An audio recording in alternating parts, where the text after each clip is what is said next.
Le micro et la caméra. Bonsoir à tous et à toutes et à tous. Comme on dit aujourd'hui, je suis Hector Muller, le président du cercle franco-britannique logé au sein de SciencesPo Alumni, qui a été créé en 2019, ça fait déjà 6 ans, et qui organise tous les trimestres un événement de nature généralement académique, mais aussi social de temps en temps, et qui contient aussi un voyage annuel.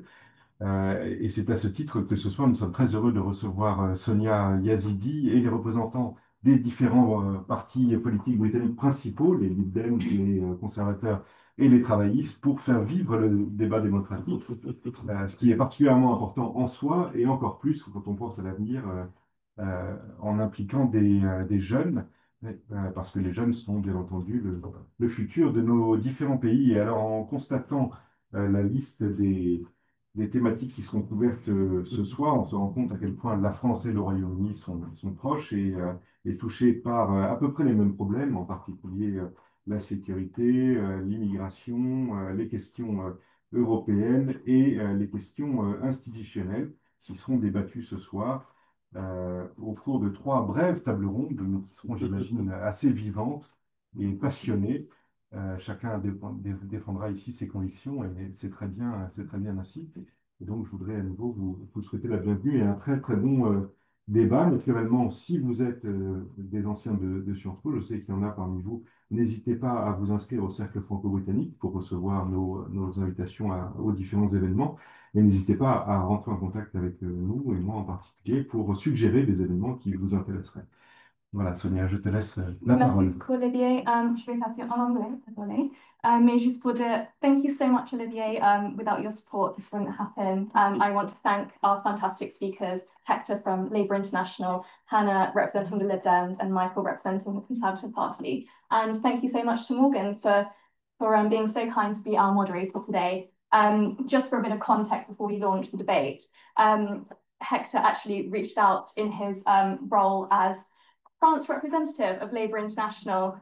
He reached out to the Liberal Democrats in France, which is a local party of the Liberal Democrats. So I received his email and I thought it was such a fantastic initiative and decided to kind of take it on board. And here we are today. And then we got the Conservatives in Paris on board. So it's truly a cross-party initiative, hopefully the first of many. So thank you so much to everyone for being here and I hope you enjoy. Let's get started.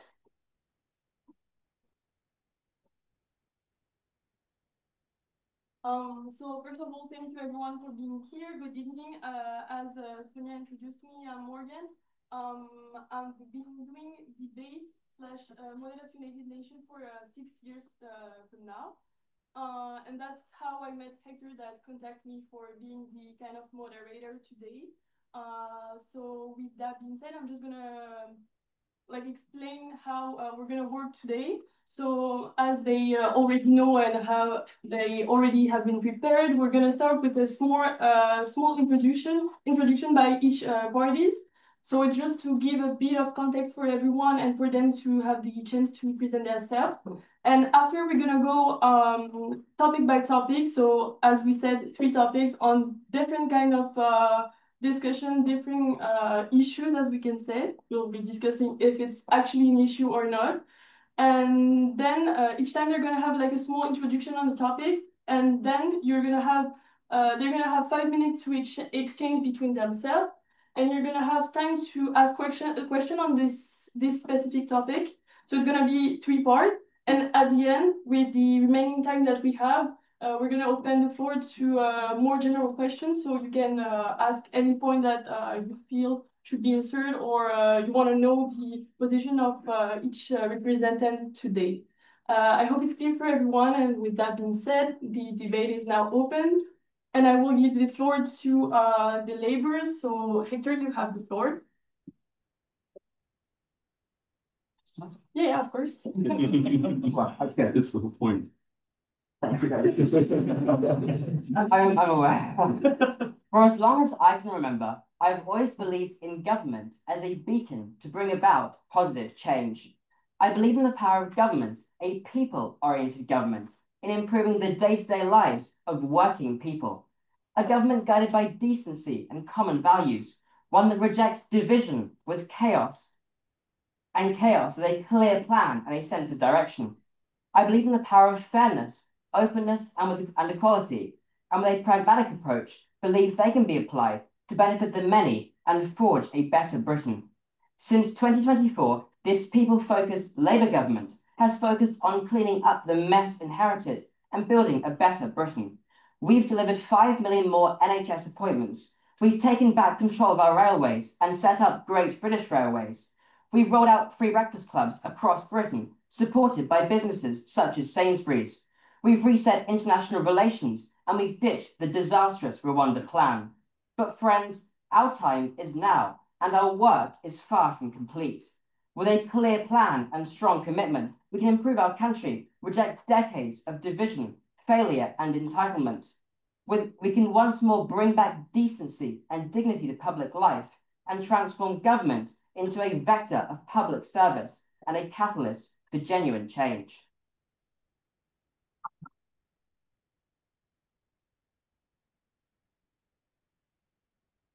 Thank you, Hector, for that first opening statement. And now, Michael, you have the floor.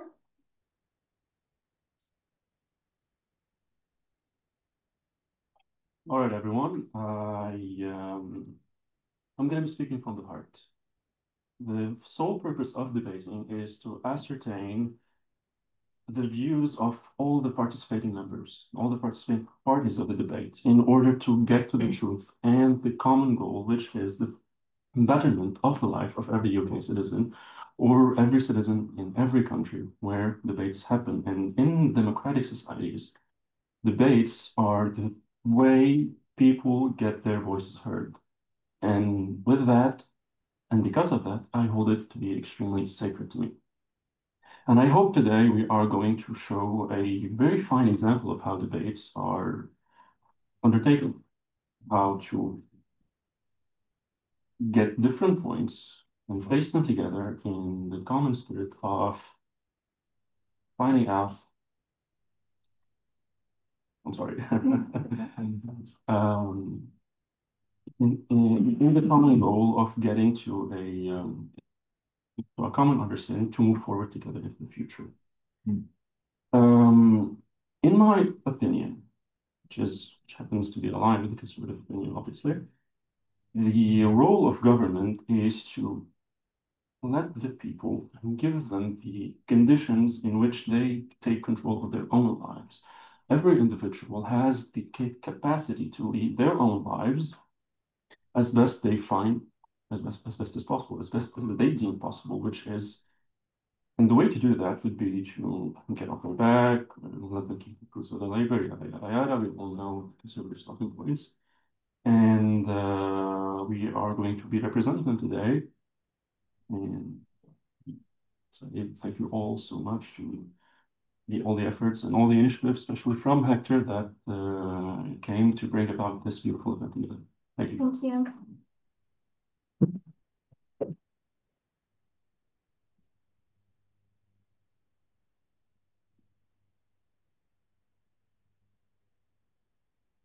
Thank you very much. And I'd just like to take this time from the opening speech to talk about where we are as Britain at the moment. We see a world where conflicts and uncertainty rule.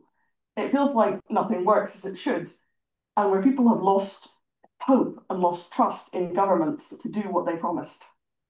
They're increasingly turning to right-wing populists like Reform in the United Kingdom and the FN in France. And that brand of destructive and divisive politics is dangerous snake oil peddling from politicians who see Putin and Trump as role models. Too often we see the established political parties in our systems trying to sound more and more like these populists. And it's become down to liberals to take them on with courage and with conviction. We have the honour and the privilege of having the largest Liberal Party representation in the House of Commons that we've had in over 100 years. And we're repaying the trust put in us by acting on people's priorities, fixing the economy and the cost of living, protecting the environment, and fixing our health and social care system. We always take a constructive approach to opposition, talking about the problems people face and proposing hopeful, practical solutions. We challenge the government to be bolder, and we continue to champion a free, fair, and open society, putting real power in people's hands and holding the already powerful to account, building a society where people are free to live their lives how they see fit, and creating the conditions to allow them to do so.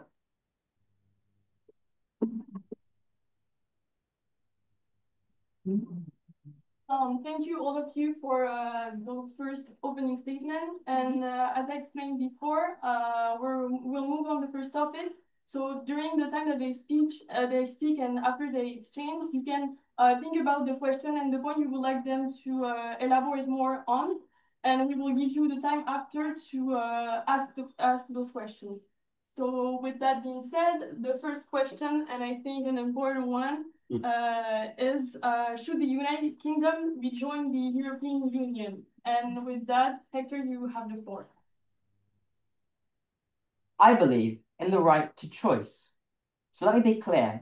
On the 23rd of June 2016, the British people chose to leave the European Union, and that decision must be upheld.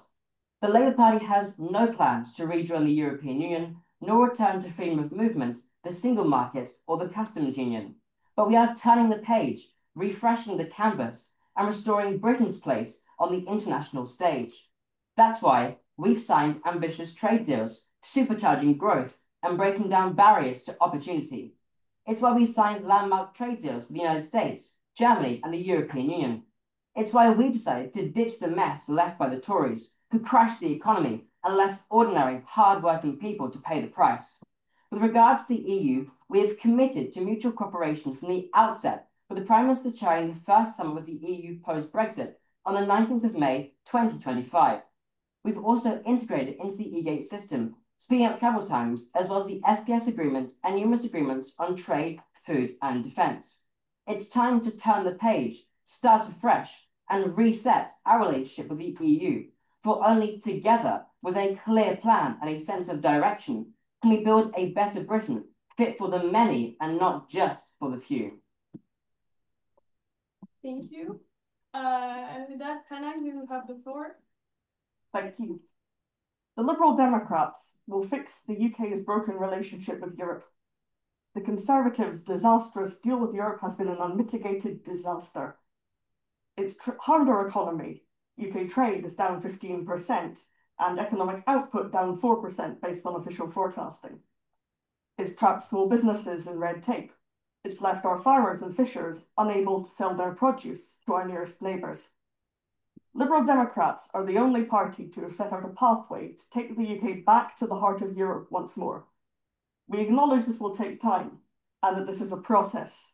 But it is a view that exists in British society and is a legitimate view to be democratically expressed. Our plan will help restore the British economy and the prosperity and opportunities of its citizens. And this is a four-stage roadmap. First, the UK takes action within its power to rebuild the relationship, which is where we're at the moment, improving channels for foreign policy cooperation, for example. Second, we rebuild confidence through agreeing partnerships and associations with EU agencies and programmes, like Erasmus+, scientific cooperation, climate and environment, cooperation on crime and security. And we see ourselves kind of moving into this phase now as well. Third, we deepen the trade relationship with critical steps for the British economy that make trade easier, including negotiating comprehensive veterinary and planted health agreements and mutual recognition agreements. This has become ever more pressing with the rise of Donald Trump, and we therefore would seek to negotiate a bespoke EU-UK customs union by 2030. Finally, the fourth step would be, once we've renewed those links of trust and friendship, and the damage that the Conservatives caused to trade between the UK and EU is beginning to be repaired, we would aim to place the EU-UK relationship on a more formal and stable footing by seeking to join the single market. Thank you.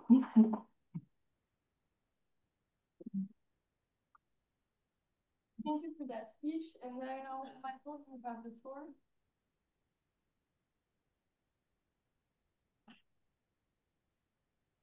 All right, should the UK rejoin the EU? I believe the answer to that question has been very clearly answered during the Brexit referendum. And on that regard, Britain voted taking back control over its institutions, over its economic decisions, and over everything pertaining to public life. And the Conservative Party has no intention to reverse people's votes. It is an institutional matter, and it should be taken by referendum as discussed in the UK. Now, should we go back to the EU? Absolutely not, and I will list the reasons why. If we are to return to the EU now, we would have no leverage absolutely to negotiate a new trade or a new position. We would be going back to all the privileges that we voted to get rid of. It is, it would be incredibly disadvantageous to the UK. And with regards to trade deal, I would like to point out to my colleagues that the trade and cooperation agreement that was concluded in 2021 in the middle of a global pandemic would obviously take time, a lot of time to have its effect. And I would like to remind our audience that historically, the reason why the UK was interested in the EU was for the single trade agreement, for the single market. And the single market, the conditions for it was obtained with the TCA, which was no quotas and no customs, which is the defining characteristics of a single market. You could trade without any limits, and that is what we joined for. We did not join to hand over our legislative process. We did not join to hand over our jurisdiction over economic matters, over monetary policies, and in fact, telling the UK to go back to the EU is like telling your friend to go back to her toxic ex. It's like that's horrible advice. You move forward and you look to the future. And when in the current conditions, the UK has a very special position in which it can act as a bridge between the EU and the Anglo-Saxon sphere. With regards to trade, with regards to cooperation, with regards to all international programs. And as such, giving it up would be completely disastrous. It would be horribly misguided. And moving forward is the only path. Going back would be horrible. Thank you. Thank you. Thanks to all of you for those three interesting speeches. And now we will have a few minutes to discuss between you. If you want to argue on some argument, keeping it diplomatic, of course, but to exchange. So if any of you would like to start, maybe to respond to what someone has already said. Non, je laisse vraiment les gérer, mais voilà, c'était juste yourself on mute. et si jamais on aurait potentiellement un moyen d'appuyer, mais c'était vraiment pour se servir, entre guillemets, des relations personnelles établies. Non, il ne faut pas appeler comme ça. Je laisse Alizé gérer. Merci. Well, that was something. Go ahead, yes. Sorry about that. I got completely distracted by that. Okay, so with that being said, if any of you want to start, you have the floor. It's now the moment to discuss more freely between you. I was thinking that personally, I wouldn't necessarily characterize decades of peace and prosperity through economic and political cooperation as going back to our toxic exes. But that's just me. Well, the reason why I went with that metaphor was for two main reasons. Given that we gave up much more than what we signed up for, and we were paying for it, out of the taxpayers' pocket. This is not what the British common man, the British common citizen voted for. It's in Brexit, in the referendum. The UK citizen voted to take back control, to make their representatives, the ones that legislate, the ones that give out the rules in which, in the case of Hitler, they voted for a world, a country where the rules they would live under would come out of Westminster, not out of Brussels. They wanted to hold their MPs accountable, which is something that pertains to the very heart of Britain. It's historic. We have one of the oldest parliaments in the history of the world without any chain of interruption, albeit the Great Revolution hiccup that is. And when you don't have your representatives accountable, the ones that dole out the rules under which you live under, you do not have a functioning society. You are not an independent country. And this is what Britain voted for in 2016. Yeah. I mean, I would say that you say that by allowing Brexit, Britain took back control of, I assume, the economy, its borders. The economy, its borders, its legislative process. Are we all forgetting the primacy of EU law? Perhaps we should also not forget the fact that Brexit wiped £40 billion of the UK economy. Immigration has gone up since Brexit. Arrivals have quadrupled. Yes, I wonder why. Because before Brexit, we had the return agreement in which you could return illegal immigrants to the latest country. Which was an agreement with the EU. With the EU, exactly. Which countries e scappa qualche giorno, cioè è fatto così, i giocatori non hanno cuore dopo un tot di dichiarazioni di left with a no deal in the borough structure. It was the Conservative Party that put the question up for referendum, giving the choice ultimately to the people. And it is the people that chose. We do not undermine the choice of the people.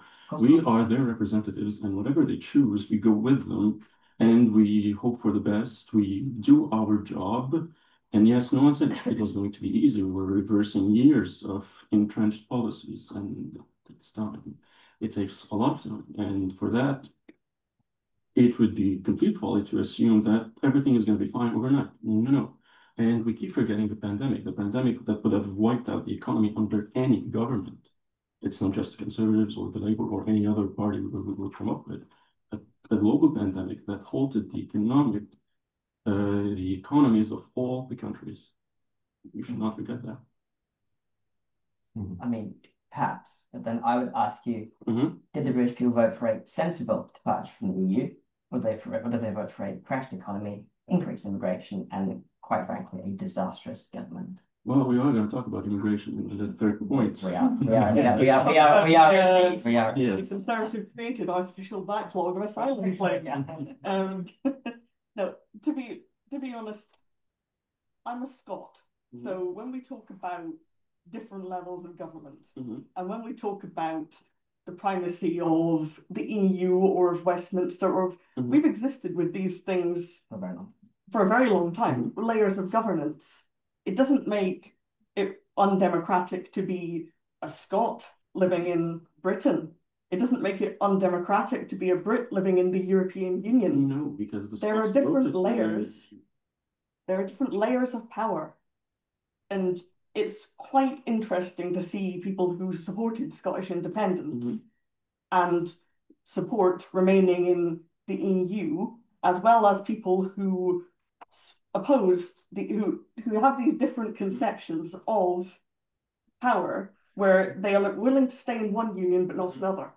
Well, that is up to them. We are not in any position to tell them what they should do with their lives. Just like in the UK, we're not in any position to tell how Europe should deal with its own affairs. The Scottish people voted to stay in the United Kingdom in the last referendum, albeit it was a close vote. So the UK Conservatives shouldn't have instructed the Scottish people that they wanted the campaigns to stay in the United Kingdom?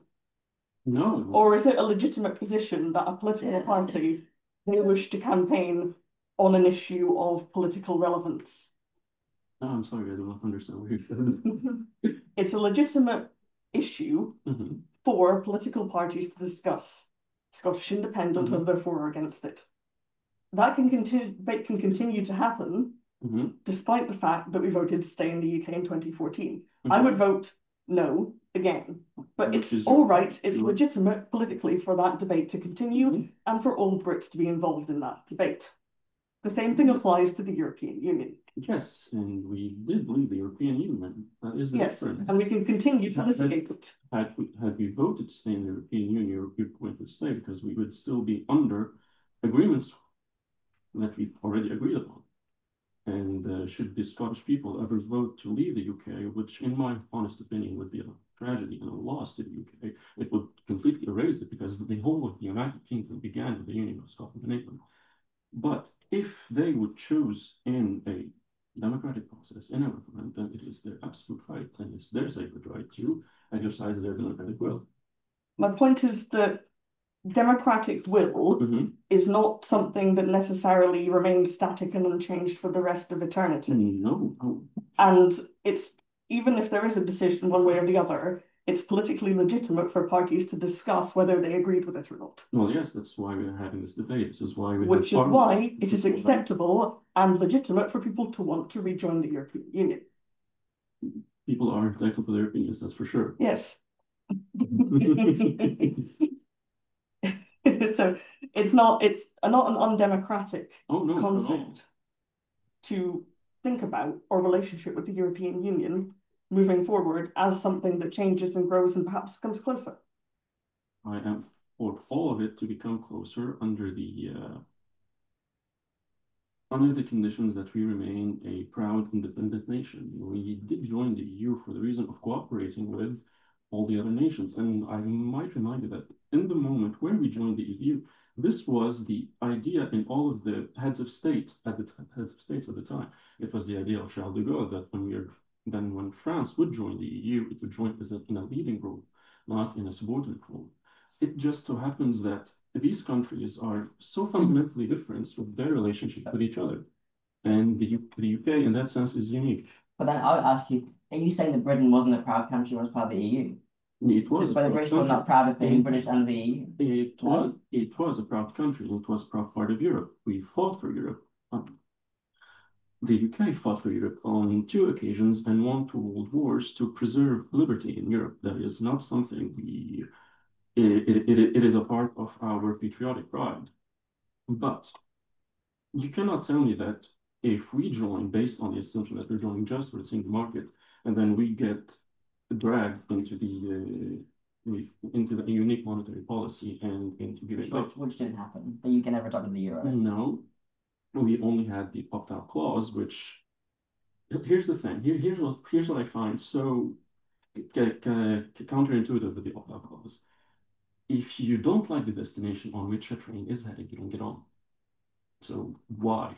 And it was bound to end up the way it did because back then, for whatever reason, we were short-sighted or we were too hopeful.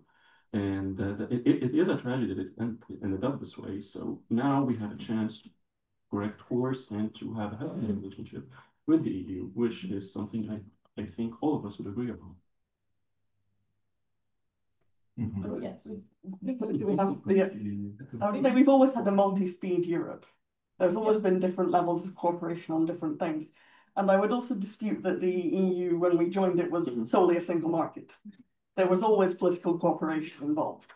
There was always sets of that we would regulate together to make the market work, which requires political cooperation. Yes, but we can also say that political cooperation was happening also before the EU. The political cooperations happen when countries are in relation with each other. But you cannot say that you cannot say that you cannot tell the common citizen, the common British citizen, that you have to pass a law that he didn't vote for, that they didn't vote for. You cannot say that. It's completely unconstitutional and unprecedented in British history. This is not the mark or the threshold criteria of a sovereign people. You know, giving up 1/12, giving up a whole say of what happens at home versus 1/12 of a say of what happens in all of Europe is not a fair trade. How many times were we outvoted in the EU on matters pertaining to national sovereignty, like defense, like trade deals? And if we are to move within the structure of the EU the way it was before Brexit, would have to get a unanimous vote in order to get agreements that pertain only to us. That's not what the British people voted for. This is not how an independent nation behaves. And I don't want to comment on the countries inside the EU right now, but I will bring to your attention the disastrous trade deal that Ursula von der Leyen negotiated with Trump on behalf of all the EU, which is perceived here in Paris by all the parties from the left to the right as unmitigated disaster. We are on the threshold of a financial crisis here in France. We are discussing debt every other day, and you go ahead and use and Ursula von der Leyen goes, an unelected technocrat, goes to negotiate on behalf of Europe and promises Trump to give him 150 billion euros in investments. I think just we're gonna take one last intervention and then we'll open the floor to questions.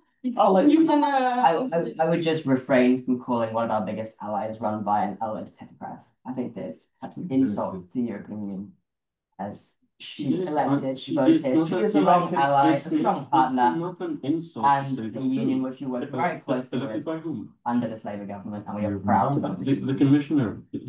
Who elects the commissioner? It's not the people.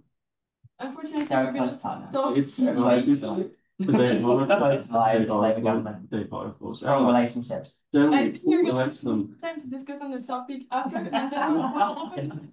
Maybe someone's gonna ask a question regarding that topic, Sure. and also the people in the chat, you can ask question by writing them, and I will.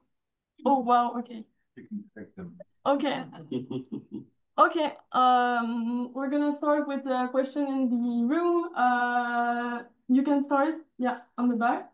Hi, Hector. Yes. You seem a Euro non-skeptic Labour Party man.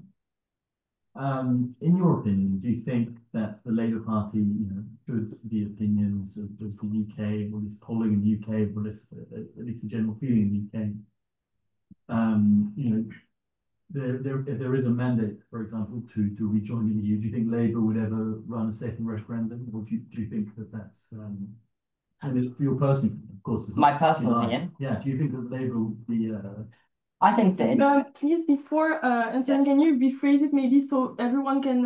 it's a question. Yeah. So just So like I repeat. was asked. Yeah. Okay. Just so they can hear it well. Okay, so I was asked, if I understand the question correctly, would I personally be for a referendum to rejoin the European Union? That's correct? Yeah, and do you think Labour maybe one day? Do you hope maybe one day that Labour will get behind it?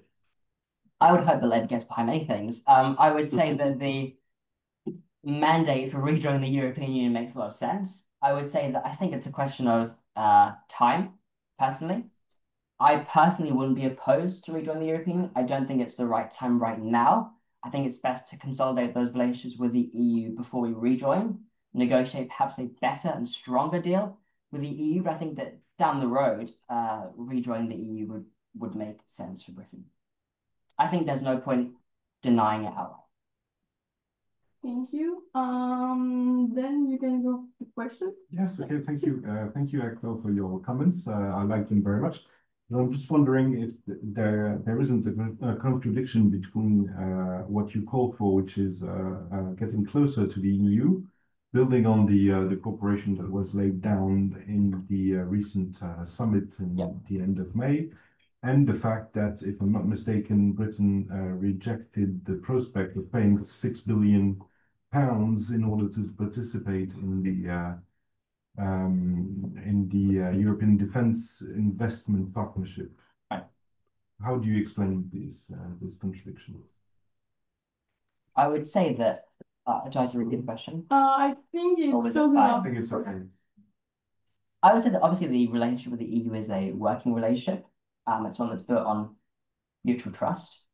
And given that Britain has left the European Union, the UK, of course, has the right to opt in or opt out of certain EU policies. I think that with regards to the common defence deal, if you're talking about the common procurement of weapons, yes, then I would believe that perhaps that deal was viewed as non-beneficial to the UK in that specific case.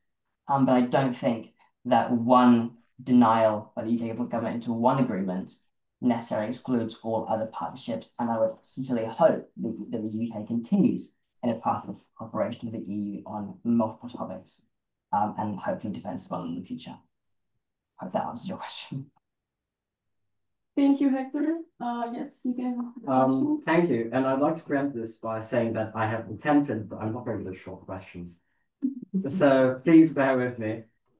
We talked about the reasons for initially joining the European Community. Yes. And then what possibly went wrong. I was wondering if it was a question of European construction, and I wanted to bring just two short axes to this question. First of all, it seems that English law, and by extension British constitutional history, sees itself as being created by a bottom-up structure, being able to defer decisions to how far they were necessary, but rather making them on a local level. It seems that, on the other hand, that the EU has been constructed in a way to have a notion of subsidiarity that confers special treatment to certain nations, but only from the centre. Is this perhaps where the point of friction lies between the British Constitution and the EU? And the second short point what's the problem? The notion of an ever closer union. That is to say that in European construction, it always seems that things can only go one way, towards federalism, towards a more integrated union. And when referendums like for the European Constitution fail, the EU finds other ways of getting there. Is the problem not perhaps that there was only one direction in which the union could go, no other way, a way to a more devolved European Union? Thank you. All right, so that is a very good question. But I would like to address the first point. I hate to be a nitpicker, but subsidiarity is the construction from the bottom up, from the bottoms up. So what is happening in the EU is not subsidiarity. Yes. Subsidiarity was the way things have been done, whether de facto or de jure in Europe since the dawn of time. You got feudal lords answering to their even higher lords, to the king in medieval times, and this structure evolved until what we have today, specifically in Britain. And addressing the first point, but it is the structure of the EU in which it tries to impose laws on all its member states is the point of friction between the EU and Britain itself, specifically because it's baked into the DNA of the British people to have their laws originate somewhere they can hold accountable. I would like to all remind you how the Magna Carta came to be. All the barons were extremely fraught at how their king was taxing left and right. Its biggest contribution in the history of civilization altogether is to say that even a king is accountable to law. Something that the EU leaders need to be reminded of. I'll just say, I work in health policy in the day job. Health is a shared competence. There are things that the European Union can help facilitate, and there are things that the member states solely are responsible for, which is the organisation of their own health systems. The European Union cannot and does not tread on that. All right, so there are different levels of cooperation, and the member states jealously guard that. Nothing happens, nothing changes in the treaties in that sense. You couldn't make health more of an EU competence without the consent of all of the member states. Of course, and that means rejoining the EU with funding from the NHS. How? That is because it is the prerogative of the state. I think So if I can react, I mean, I don't think anyone in this room should be taking lectures on the NHS from the Conservative Party. I mean, realistically, it was the Tory pricing NHS, the decrease of funding, the growth of fiscal wars. I would not take lessons on the NHS from the Conservative Party. I think that in this case, they are very different issues, two separate issues. So I would very much refrain from confusing Britain's national health policy and that of the European Union. Okay, with that being said, I think maybe we'll take one last short question and then we'll move on to the next topic. Are there any questions on the floor? Yeah, you can go. Would you believe that during the time of the UK's membership in the European Union, there was a different understanding of the purpose of the European Union among the British public and the continental European public? You want to start? Would we also repeat the question? Do we think that there was a different conception between the British public's perception of the European Union and continental European perceptions of the European Union? Yes, thank you. I think that not necessarily there's one shared British perception of the European Union, or there's one shared French perception of the European Union. There's people who are pro ever closer union or pro more Europe. There's people who are pro kind of cooperation where it makes sense on a very pragmatic basis. And there are people who are pro retrenchment to more of a Europe of nations in every nation. Yeah. There are differences of opinion on the European Union in every nation. Good man. And perhaps sometimes more what unites us is I might have more in common with my fellow liberals in the Netherlands than I would some people in my own country who are members of Reform, for example. I don't think there's one kind of specific perception. We all have different cultural understandings of Europe, but we all kind of split into different camps that are roughly similar. Well, my question now would be, how could you reconcile all of these different conceptions? Collaboration. Yes. Cooperation. But in the same way that we the Eurostar, that's one of the EU's best project. But concretely, what does that mean? Because we cannot say buzzwords and expect to. Is the Eurostar a buzzword?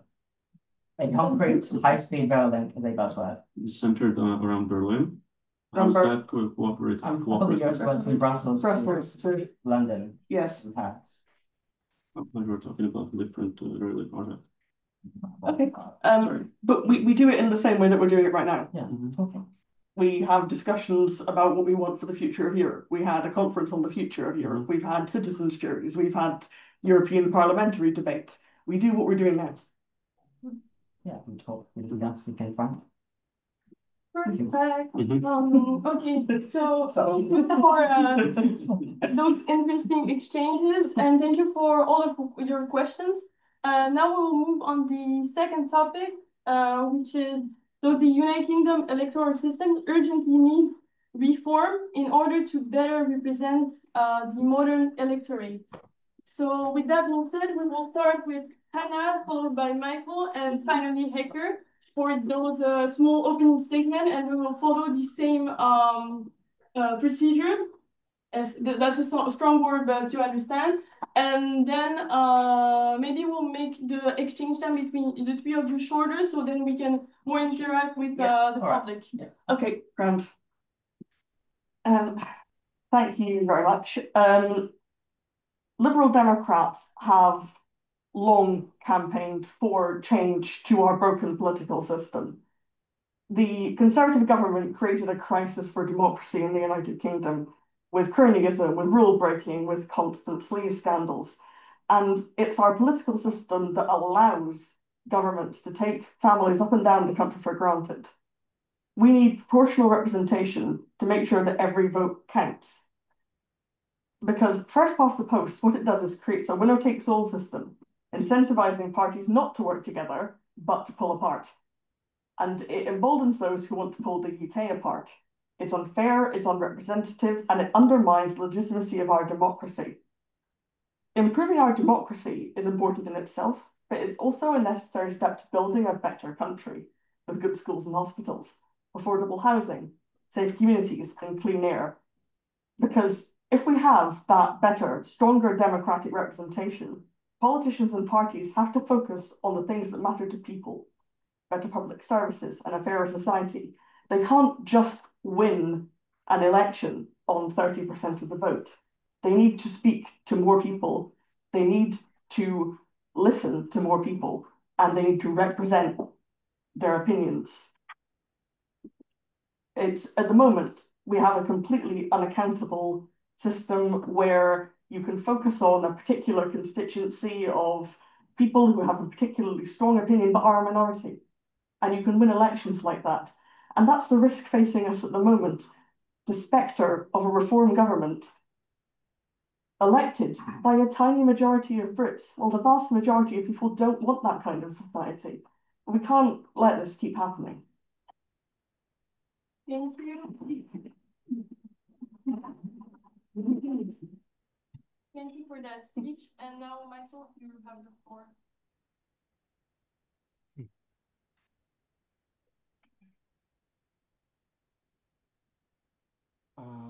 First of all, what was said about the first past the post system is technically true. It is a winner-takes-all system, and you could win elections based on just having 36% of the vote or 33% of the vote if it's distributed in the right way.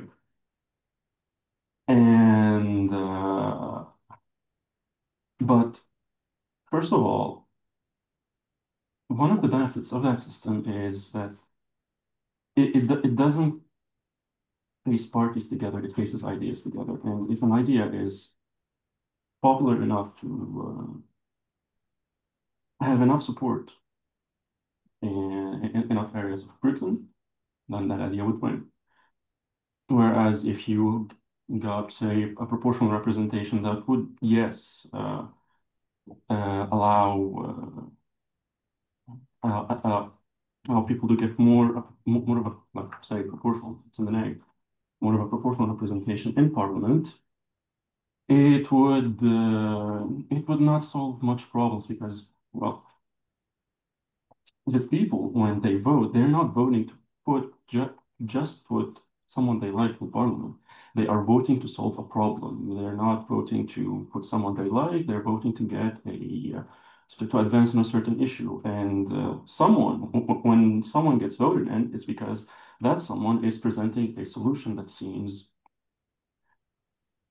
feasible to enough certain, to an enough amount, a sufficient amount of people. And when Hannah mentions, for example, that reform is leading in the polls and it might win, first of all, proportional systems would give them more of a chance to win in the current climate, because it would ensure that they get a place in Parliament and that they get a foothold to get their ideas in. So if we do not like them, we shouldn't be giving them a chance. And second of all, the fact that, for example, they are leading and other parties are leading, and the Conservatives and the Labour Party are not doing relatively so well in the polls, I would consider that not as a call or as a pretext for electoral reform, but as a wake-up call. We have not been doing our jobs. For example, I would safely guess and safely wager that reform, their gains in the polls are coming from the Conservative base. And everyone with two eyes can see that. And personally, I would say the reason that's happening is because people are disillusioned with the Conservatives. The Conservatives haven't been very much conserving anything at all. So I wouldn't take that as a pretext just to call for proportional vote or any other system to just get a foothold of power. My goal is not to get power. My goal is to solve problems.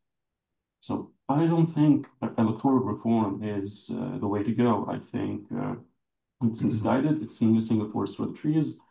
And the way to move forward is to introspect, to see what we've been doing wrong, and to listen to the British people for once. Thank you.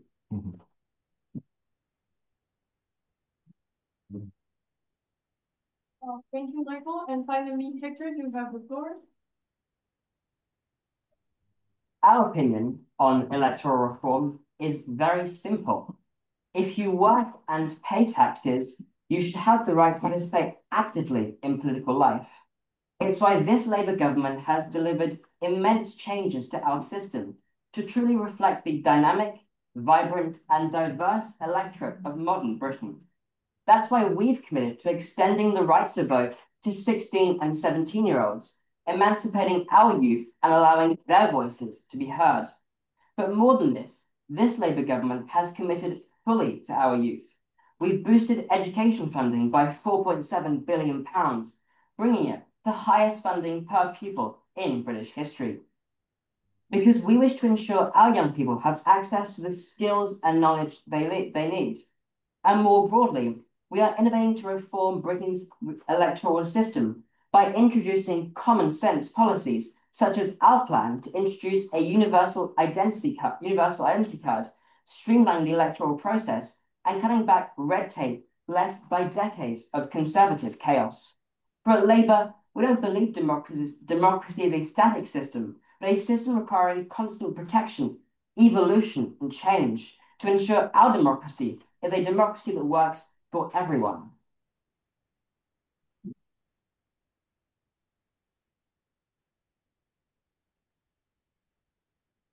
Thank you, and thank you all for your speeches. Now, as I said, we will just open the floor for like 3 minutes so you can discuss between three of you, and then we'll open the floor to question, and we'll ask also the chat if they have, because on the first topic they did not. So you have 3 minutes, but 3 minutes? yeah, you have 3 minutes like to discuss. 3 minutes to fight each other. Yeah. No,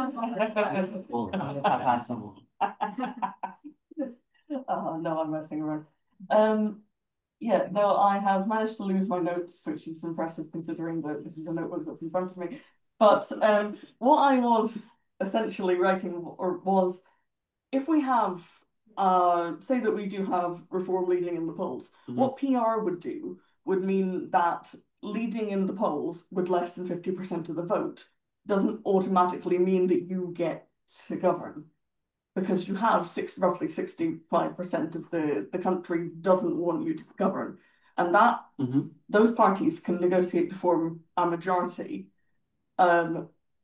Whereas at the moment, what we have is we artificially inflate support of parties because of the way the electoral system is designed. We saw it in Scotland after the independence referendum, where the SNP swept the board on the first past the post, with roughly 40% of the local population that supported independence. But we had something like 59 seats in Scotland, and about 56 of them were SNP. It doesn't it brings up completely counterbalanced results when you have a country that's actually roughly 55-45. Yeah, that touches on the fact that the country is divided, but changing the electoral system is not going to magically reunite the country. The problem is much deeper than that. And let's say we do get PR or any other proportional system going, it would reinvigorate people. It would remotivate them to vote again. We would see, for example, records of election attendance, and guess again, the problems are not going to be solved, because the people are not voting just to get someone they like in power. They are voting for to solve a certain problem, whatever that might be. And how would you deal with the disillusionment then? And how would you deal with an even more fractured society? When you have PR, yes, not one person gets to govern, no one gets to govern, because all the parties would be jockeying for power, or in a political deadlock, the way we have been here in France, for example, for the past God knows how many governments. I've lost count. There are countries that manage to do this. I mean, I can't say that as a Belgian, but there are countries, Germany, the Netherlands, that do manage to do this. But not the UK. We also have to acknowledge that in this current climate, in such a polarized society, just like we said, if reform is needed in the poll, it means that people are shifting to the extreme. And when you get a lot of extremes trying to share power together, it doesn't bode well. It spells political deadlock and a halt in every progress. Whereas with the you get a clear government and a clear opposition. This way, you give it people an avant-goût of what the new government would look like if they don't like the performance of the current one. This way, we can move forward and actually deal with problems. And We got acts, we got. We use 3 minutes. I mean, Yeah, but maybe we can just I'm sorry. it's fine, it's fine. Do you want to? Maybe Hector, if you want to react, and then we'll open the floor. It's less of a reaction, more of a question. My question is more. Yeah. The question is more. We spoke a lot about PR as a way of reforming the electoral system. Obviously, Labour has actually reformed the system by allowing 16 and 17-year-olds to vote. We are also introducing common sense legislation with a universal identity card. Does the Conservative Party support that, yes or no? Do you support allowing 16 and 17-year-olds to vote, our youth who pay taxes? And do you support the universal identity card, yes or no? Are you asking me as well? Same view as well, yeah. Yes to vote to 16, no to mandatory universal identity cards. Right. Well, if you ask me, no, because at 16 and 17, people are still discovering themselves. I've known many examples of people who were staunch liberals or socialists when they were 16, and 21 they shifted completely to the other political spectrum, the other side of it. But that doesn't mean they can't vote at 16 and then vote for another party. It means that are we not allowed to change our opinions now? No, you are allowed to change your opinion, but you are not. It would be ill-advised to let such an opinion decide for the country. Because but isn't that part of the learning curve? Of voting and trying, and that's the thing. When you're learning to drive, you're learning to drive with an instructor. You're not driving on the highway right away, and you're not driving a truck. You are driving in a very controlled environment, and so no. So we shouldn't allow our youth to vote in elections when they work and pay taxes. Not in so a young man or a young woman that pays taxes and works shouldn't be able to vote on policies which affects him or her. Why would you lower it to 15, 13, 10, 5? Because that's a pretty slow argument. And people in Scotland can get married and join the military at 16. Yeah, exactly. I mean, I think it's about common sense. If you ask me, if you are able to join the military at 16, you should be able to vote, yes. So you can, and so now you do think people should get a vote. That's why 16-year-olds have the vote. But that's the thing. Are we for or against? Sorry. All I'm saying. Okay. Thank you for exchanges. We will now open the floor to one more question. If there's any on the here, you can raise your hand if there's any questions. I'm gonna look on the chat. Let's just wait till there's some more. I think this topic isn't very popular with the artists. No. It's very. Are there any questions on the chat? There's a lot of people are arguing, but that's good. I mean, that's the good point. Whole point is that's it. Okay. That's good, by the way. I don't think there's any question on the chat. Okay. No, I don't. No. Oh, okay, that's not. Oh, okay, no. No. Oh, okay, wow. Yeah, no, that's not. Yeah, let's not answer that one. Okay, that was a bit of a strange question then. Okay, are there any other questions on the chat? Right, well, it seems like we have a bit of a bot invasion in the chat. So. Yeah, no, the chat's fighting with itself. The chat's fighting with itself. Oh, there's a question. Ah, yes, a question. Sorry to pick on you again. That's all right. I just want to clarify your position because you said that I got a message about the electoral changes by Labour, but the question was on first past the post as well. Yeah. I mean, what's your opinion on these plus things? Do you mean proportional representation? Yeah. I mean, the Labour Party would be against PR. Yeah. On the basis of I would expect a similar argument to the side of the party, which is that it doesn't bode well for government to form governments, and I think at this stage PR wouldn't be a sensible choice for the UK. I hope that answer is sufficient. Very good. Yeah. No worries. Okay. There's another question. Yeah, so me again. The shorter question. No. We've talked a lot about reform and attempt. It's sort of the elephant in the room that are present here, really. But we've talked a lot about trying to see how we can keep better power. my question would be, is trying to keep a political party out of power a good method for democratic reform? What do you mean by that? So I you want me to not the clarify? only one. Yeah. I can clarify. Yeah, please. Yeah, clarify. So it seems that in maybe complete misunderstanding, and then that's my fault. But it seems that a lot of the argumentation has been on the rise of reform and the fact that such a system may benefit them, such a system is already benefiting them.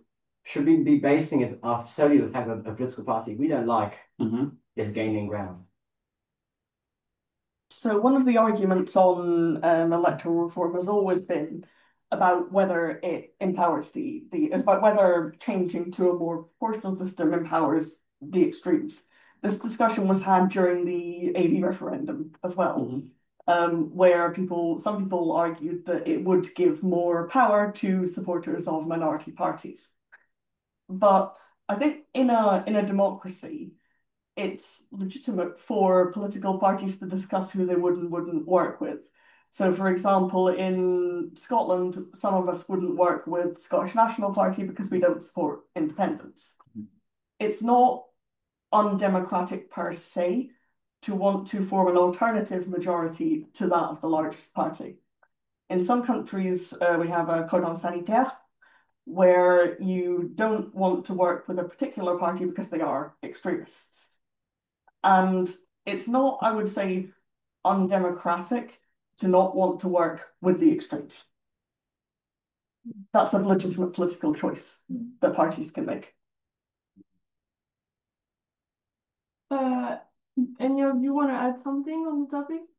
I mean, I would say that on the topic of reform, obviously the Labour Party would be reform as a threat to UK democracy, a threat to British values, a threat to decency, to basic human rights. And so I would sincerely hope Labour would never consider a coalition as reform. I would personally never wish to work with them. Yeah, I can't see anyone. It's the antithesis. It's like the kind of yin and yang of yeah. With regards to reform, lowercase r is in the form of reform. I would like to add that it should also be subject to referendum. Political parties should not just gather together and change the electoral system. It should be up to the people. If they want to keep the first past post, go to AV, go to PR, it is their choice. It's not up to the political parties to impose on them how they should vote and how they want their votes to be counted. Thank you. And I think with that we can close this topic. I hope everyone has the chance to ask the question. And we'll now move on the last but not least topic, which is going to be should immigration controls be strengthened to reduce net migration? And for that one last topic, we'll proceed by Michael, Hector, and lastly Hannah, and we will proceed with the same program. So, Michael, you have the floor. Thank you.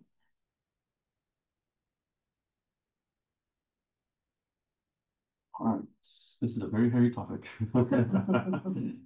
Well, first of all, I would like to start by establishing some ground rules. Just like with any country in the world, the conservative position, my personal position, would be that no country is under any obligation to welcome any kind of immigrant, legal or illegal. Wow. It should be let me finish. Just like maybe let him finish. Obligation. There is no just like you're not obligated to welcome any stranger in your house. It should be a voluntary choice. Now, when it's an individual house, it's easy because you're the sole owner of the house. It's easy to have that choice. But when you're a country, it's the choice of the entire people that should come together to decide whether or not you should welcome strangers into the country that is your home, the home that is your country, sorry. And that is a conservative principle. And now let's talk specifics. If you come illegally, the sensible thing would be that you should be sent back to your home country. Because if you come illegally, you are already not respecting the laws of the country in which you are coming and which you are coming. Now, the first argument would be, what about asylum seekers? What about refugees? No. Yes, exactly. And everyone knows that the British people is a welcoming people that has extended its goodwill to everyone, and its history is witness, the history of the whole world is witness to that. But when you see that in the past month, 1 month, you've got at least 3 murders done by so-called refugees, every sensible person would be like, the refugee system is being abused. It needs reform. It needs to it needs better vetting. It needs like imagine you're buying a candy bar and it turns out that you get poisoning from the candy bar. The food regulation would call all the candy bars from the shelves in order to figure out what's going on. The same should be applied to the refugee system. You cannot let criminals under the guise of asylum seeking. They're not asylum seekers. It's completely illogical. And that is with regard to illegal immigration. Second, with regards to legal immigration, if you come here legally, not here, we're not in the UK, sorry. If you come to the UK legally, then you are respecting the laws. There is no reason for you not to be in the UK. You are already providing something to the UK because there was a path for you to come here legally, whether as a student or as a worker or any form of legal immigration. However, there is a very specific category.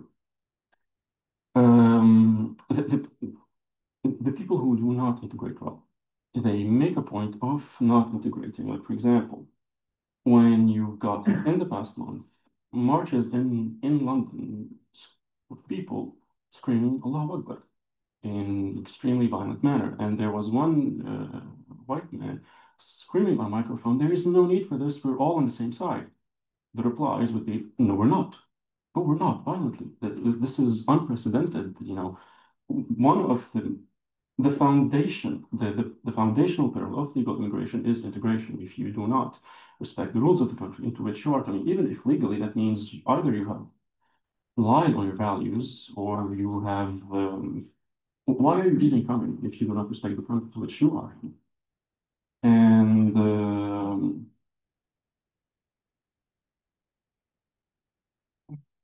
do you now understand why?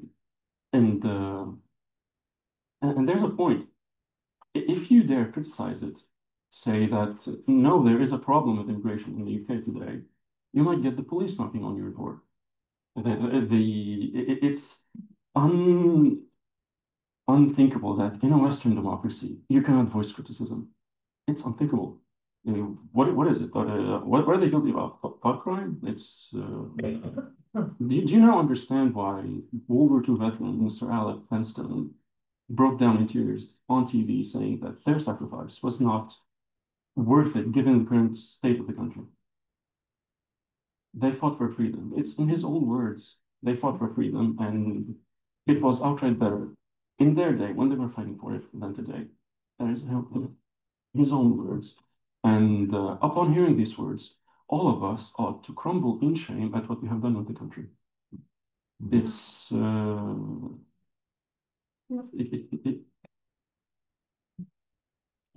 ought to be doing better. I'm sorry.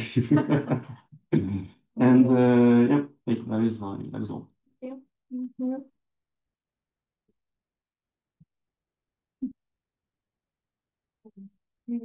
First of all, I would not crumble from shame about the UK's history. I'm proud of our history. Not about its history. I'm proud of being the country that has taken in those fleeing persecution many times, and I hope we do it again and again. From the Windrush generation to schemes like Homes for Ukraine, Hong Kong humanitarian visas, and the highly successful Syrian resettlement program. So let's ask ourselves, what would Britain be today without Marks and Spencers, Sigmund Freud, and the crucial role of immigrants in our society, from cleaners to cardiologists to lawyers, From the top down and bottom up, immigrants are an essential part of the United Kingdom. But I do recognise the current system doesn't work. That is because we inherited a broken system, one based on cruelty and disaster, not control, chaos, not decisiveness, one where the Tories spent £700 million on a desperate gimmick that sent just 4 volunteers, yes, volunteers, to Rwanda, one where nearly £9 million a day was wasted on opening over 400 hotels. That's why when the Labour Party was elected, we set in place a sensible plan to turn the page and go after criminal gangs that exploit people for profit, not hard-working, ordinary people. That's why we've secured landmark deals with France and Germany and given our border forces necessary tactics to get the job done. We've also committed strongly to our international obligations and the asylum system to clear the backlog and ensure those who have the right to be here are protected and welcomed in the United Kingdom. Because with a clear plan and strong commitment, we can secure our borders with fairness, humanity, and efficiency. And yes, we can build a better Britain for everyone, and migrants are crucial in the UK. Thank you.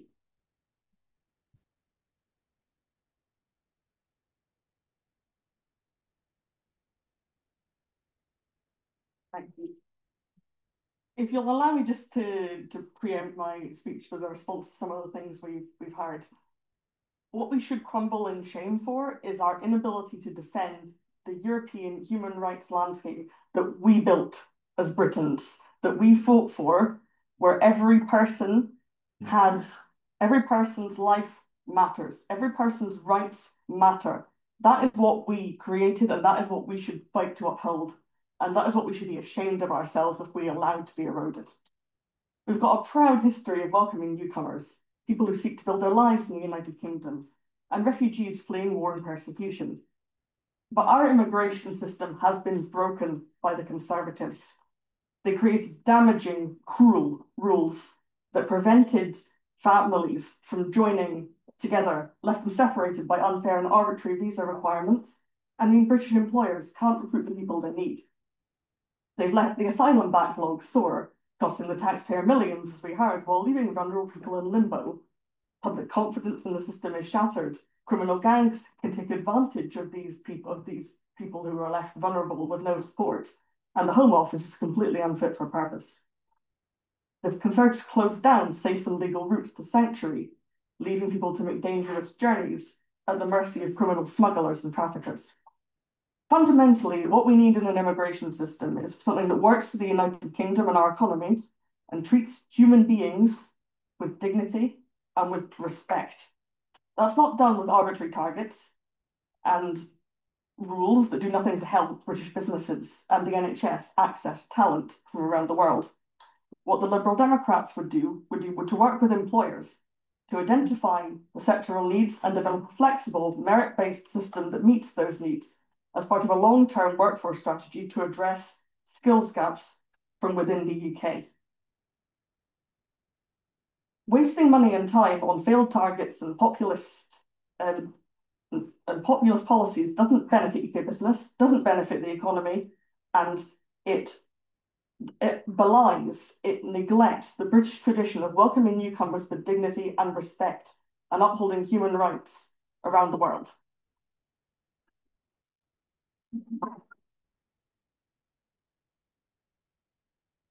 Thank you for those speeches. What we're gonna do is that because we already are going over time, we're gonna do 5 minutes of exchange, and I'm gonna really stop you in 5 minutes, and then we will open the floor to point and question. If that's all right for you?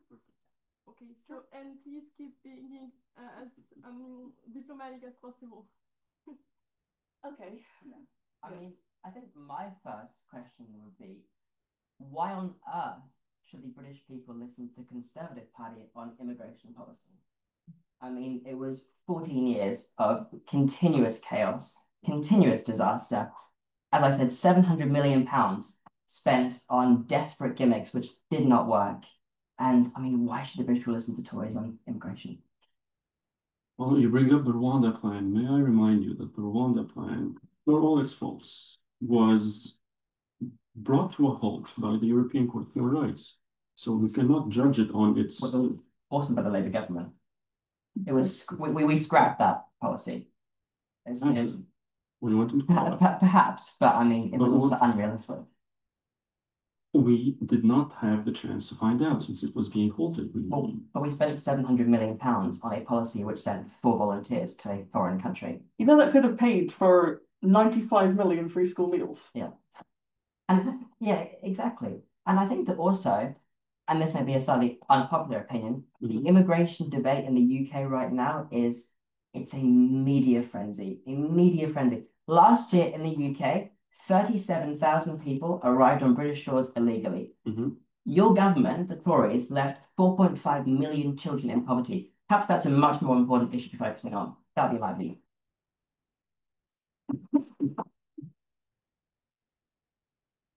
We're only discussing this because the Conservative government was completely incompetent in actually processing claims. If you invested in speeding up the asylum quality and improving the quality of asylum decision making, we wouldn't have this problem. Yeah. It's a problem that the government has created for itself. I would fully agree. I mean, yeah. The Conservative record on immigration is pretty disastrous, I would think. And also, I mean, to say that we have no international obligations to taking refugees is completely baseless. The UK is a member of the UN, and there are obligations to take in immigrants from certain countries. And I would also add, I think it's very important to add this, is that what about the moral obligation of helping people in need, solidarity, foreign countries, war zones? I mean, we have a moral obligation to help people in need, and I think that that is perhaps one of the basics of decent British values would be helping those in need. First of all, the government has an obligation, to its citizens, to their security, and to their... But the government is doing that for its citizens. Is it? Well, I mean, given that we've, increased wages by 17% No, in the UK. Security, first of all. Well, I mean, but people are secure in the UK. No. Really? No, when you have daily knife attacks as a common experience in London, I wouldn't call that secure. But that has zero link with immigration. It is nonsensical to associate migration in West London a month ago, more or less.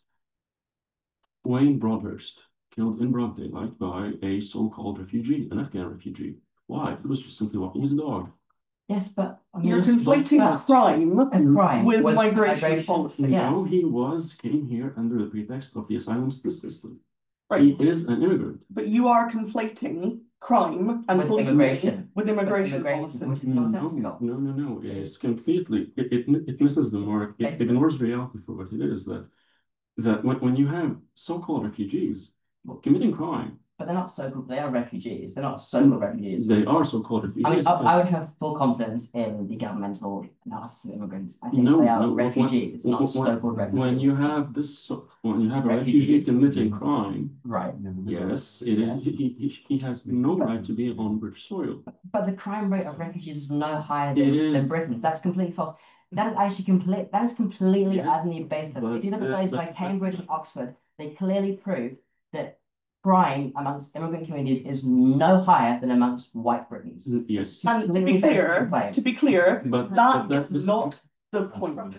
Right? It is not. It's not about race. It's not about religion. Yeah. That is not the point. The point is that there is a fundamental obligation to assess people's claims because that's what we did after World War II. Yeah, because if you turn away people without assessing their claims, that's when you end up properly. Yes, which you lot did not do when you were in power. Exactly. Well, that is very tragic, but that doesn't change the fact that you need to be assessing them properly. No, they have not been assessed properly. Really? When you have, I keep telling you.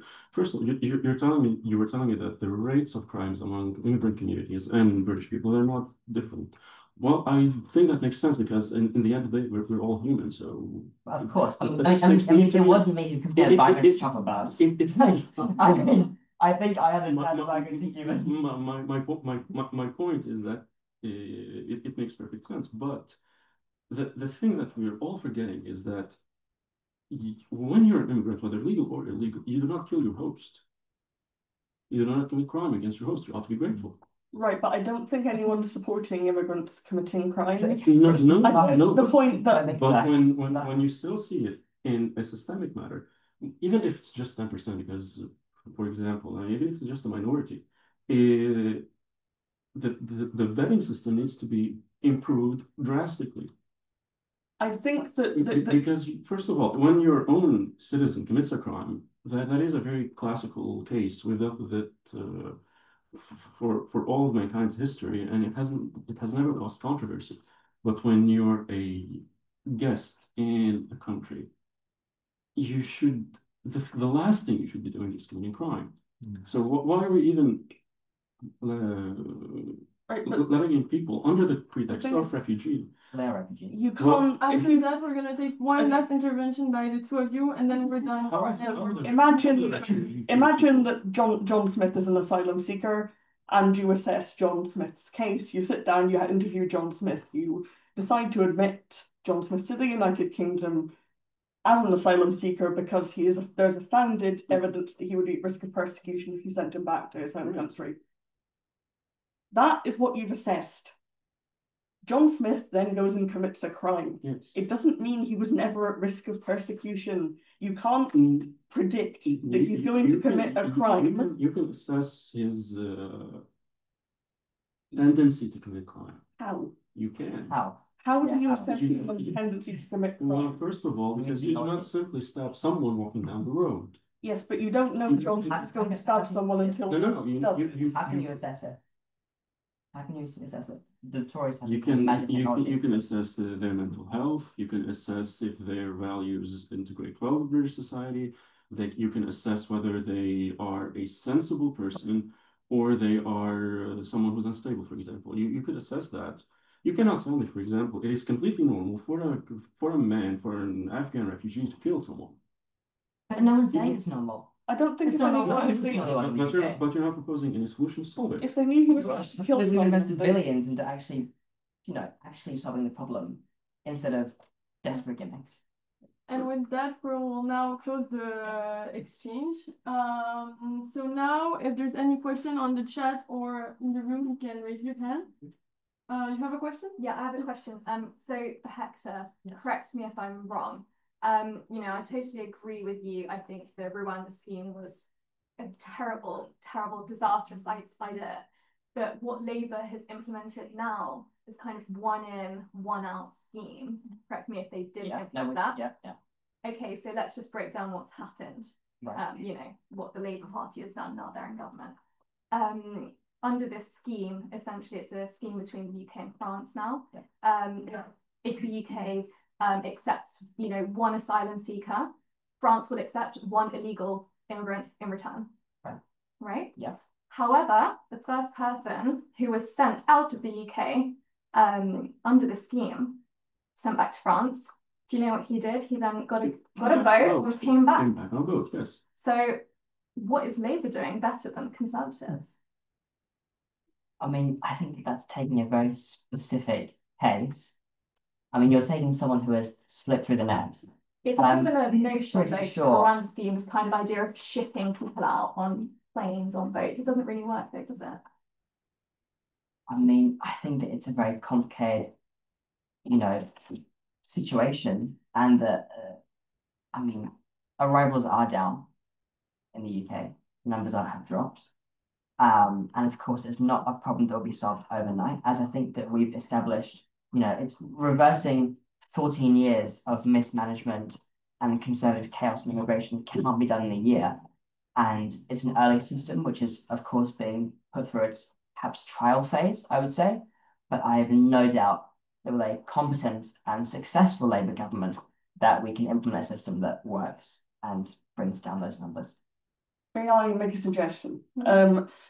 What fundamentally the problem is with small votes is that people do not have an alternative to being subject to the whims of criminal smugglers and traffickers. Yeah. There are virtually none, and virtually no opportunities for safe and legal access to the United Kingdom.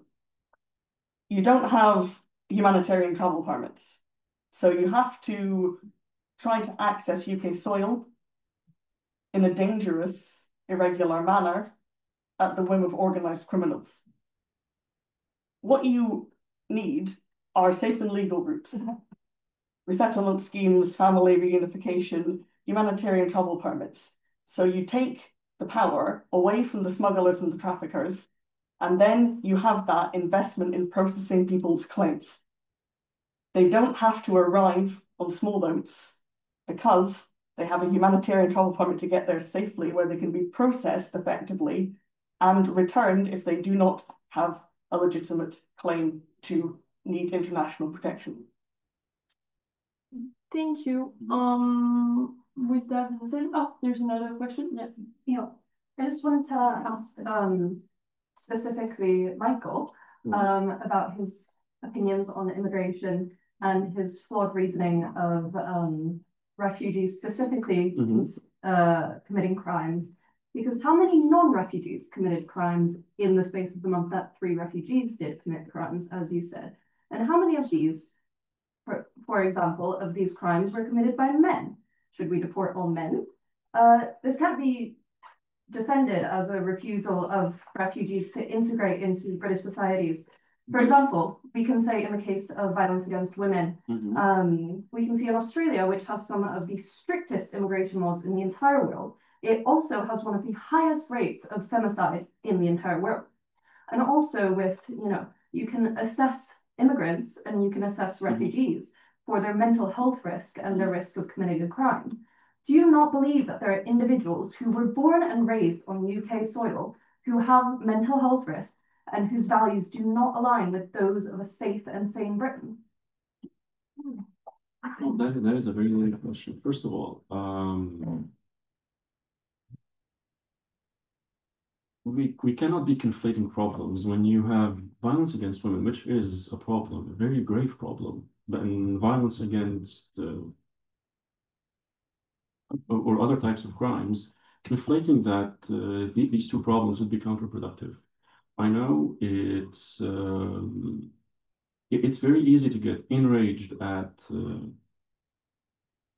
whenever you see injustice unfolds in front of your eyes, but as any head of state, as any government, you have to stay calm and to assess the situation with pragmatism. When it comes to crimes being done by refugees, first of all, when you're fleeing persecution, you know you're being persecuted. You know you are under grave injustice. How in your right mind would you commit an injustice on your own? There is a complete disconnect here between what a proper refugee ought to do and these cases that we are seeing, and that are in the span of the last month, just in Britain. I can give examples in the past year, in France, in Germany, in Austria, where I saw a video with my very own 2 eyes where there was a Syrian refugee who killed 2 girls in Austria and sat down looking at the blood flowing from his knife. Yes, I come from Lebanon, by the way. I saw the Syrian war up close. I saw the influx of Syrian refugees, and I've spoken with them firsthand, and most of them are sensible people. Yet, when one of them commits crimes, you know what the sensible people did? They were the sensible Syrians were the first one to rebuke him, were the first one to call him out and chase him away, because they did not want his bad image to reflect upon them. So why aren't we doing the same? And so are you letting their bad image reflect on them? No. Why aren't we doing the same treatment to these fringe cases the way their own people are doing? Do you understand what I'm saying? I feel you are doing exactly what you are saying that is unjust. No. All I'm saying is that when a crime happens, their own people, in the community of the refugees, which happens because, sometimes people are criminals, they cast the criminal out. They completely disavow the criminal in order to maintain the, lack of a better word, maintain the grace with respect to their host. This is something that is not happening in Western countries, broadly speaking, and so this is the image of a sensible refugee that just lives, benefits from the society that's hosting them, and tries. How many refugees in the UK you've spoken to about this? Regrettably none. I've never stepped foot in the UK. Yeah. But when you see these cases constantly repeating themselves, you have to face reality and say there might be a problem somewhere. I know it's difficult. I know it's easy to take the feel-good way, but you have to face with the hard reality that some of these refugees are, well, not really refugees if they are coming here and committing crime within a short time of their arrival, months or a year. It should be common sense. I'm sorry. We're gonna stop with that question because Yes. we don't have that much time left. I think that it might be maybe other question there's not on the chat. So what we're gonna do is that we're now gonna open the floor to more general questions. So you can ask. We're gonna take like 2 or max 3 questions depending on the time each of them take to respond, and then we will close the debates. With that being said, are there any questions on the floor? Yes. Sorry to speak again, Michael, but Don't worry about it. controversial. I just wanted to call back in something you said in your original speech. It was the chocolate bar analogy. So you said if all of them get recalled. Yeah. I would just like you to kind of further explain your point on that. So you're saying that, say, the Afghan refugee who committed the crime, do all Afghan refugees need to be deported? Like, what is your logic behind No, you have to take the spirit behind the metaphor. When I'm talking about candy bars or any type of food, well, it's easy to recall the food because the food is inanimate, but the spirit behind the metaphor is to reform the entire system. You cannot keep producing candy that is a 10% with a 10% chance to poison people. That goes against all food regulation. With the same mentality, you should be urgently reforming the asylum system.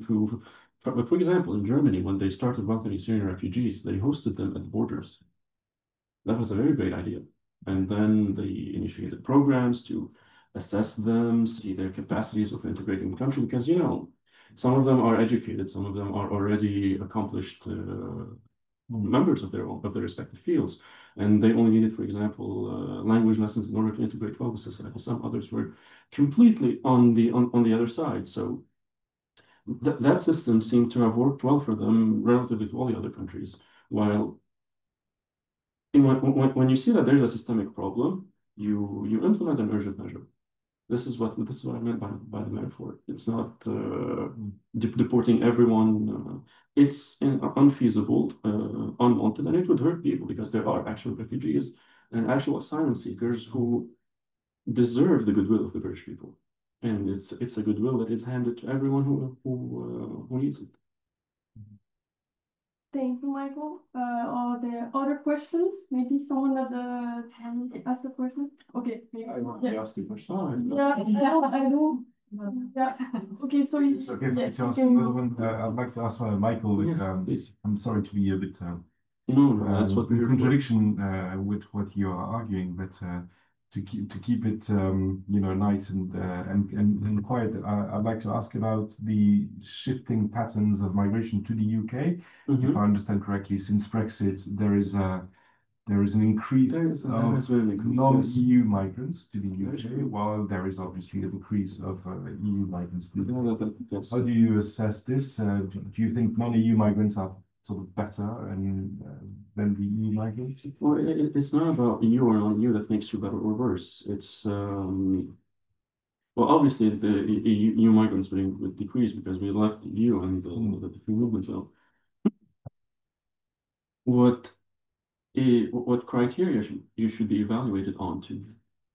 The criteria on which you should be evaluated on to see if you're a good fit for British society is how well you integrate with British values first and foremost. And I'm going to give a very controversial example. A few days actually, no, not a week ago, an elected MP was using clear jihadist rhetorics, saying that they are going to take over the whole of the UK. Which MP?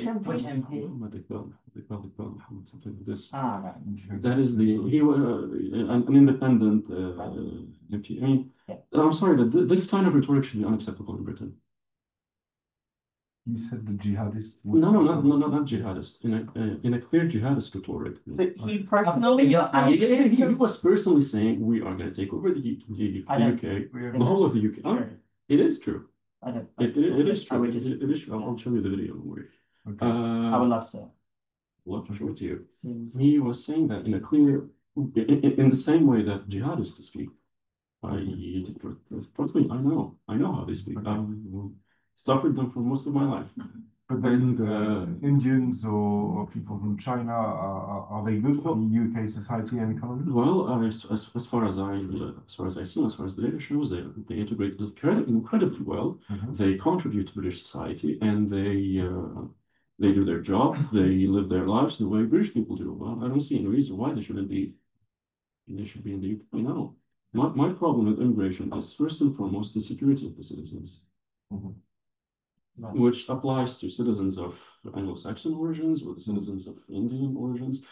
When you're a UK citizen, you're a UK citizen, and the law is the same for everyone. And it should uphold the security for everyone involved. And would you argue that the security risks of legal non-EU migrants to the UK are reduced as compared to the refugees not coming from the UK and going to the not coming from the EU and going to the UK? In other words, are refugees more risky for security in Britain than legal migrants? Refugees are not systemically risky to security in Britain, no, but it can be that this refugee system can be clearly abused. I mean, any refugee system can be abused. Any system can be abused, but in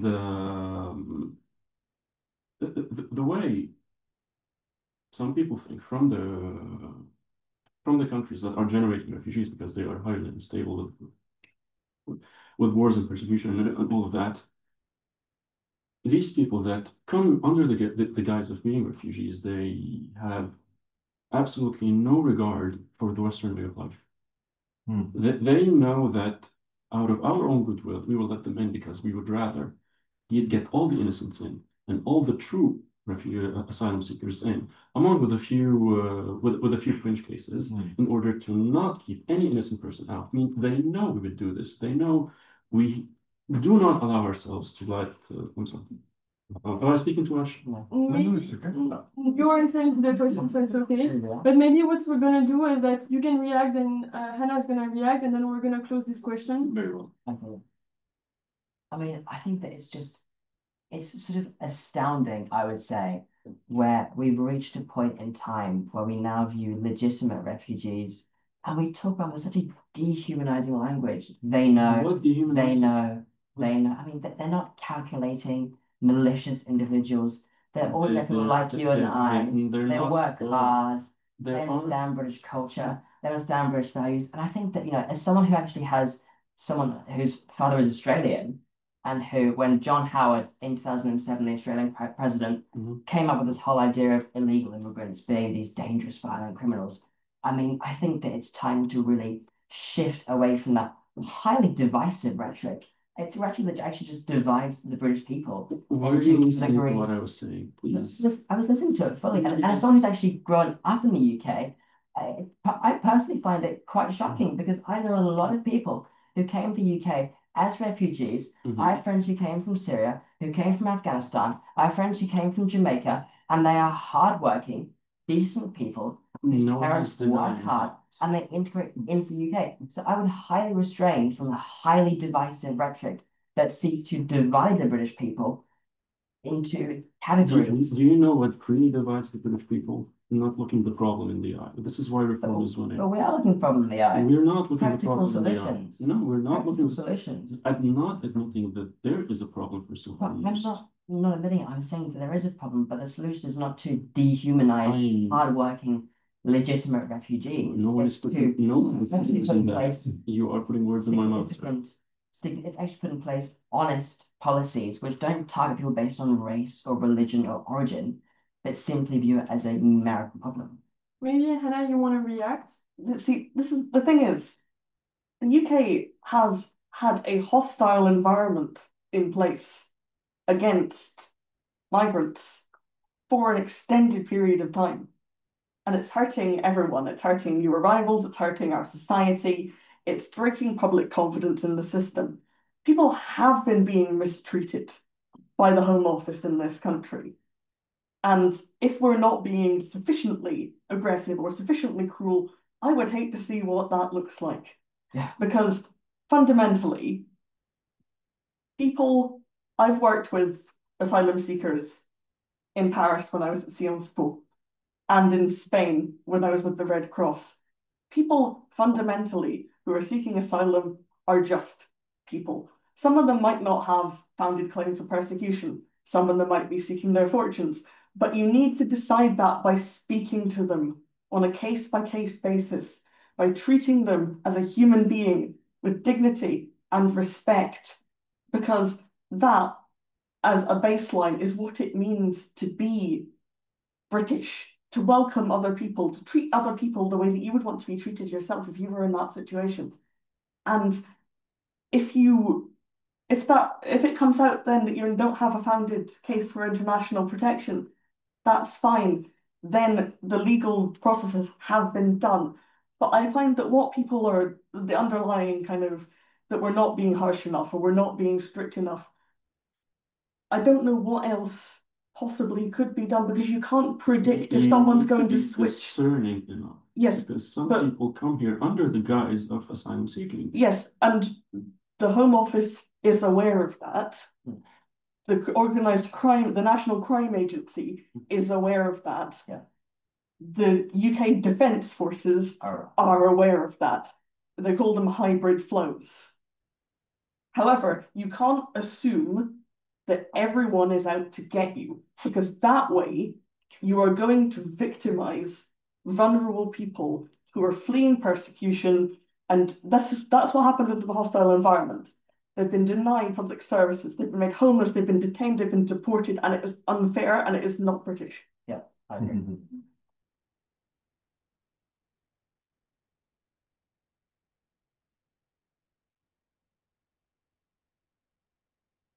Thank you all for your intervention and all the interest you had and all the questions. Thank you also in the chat.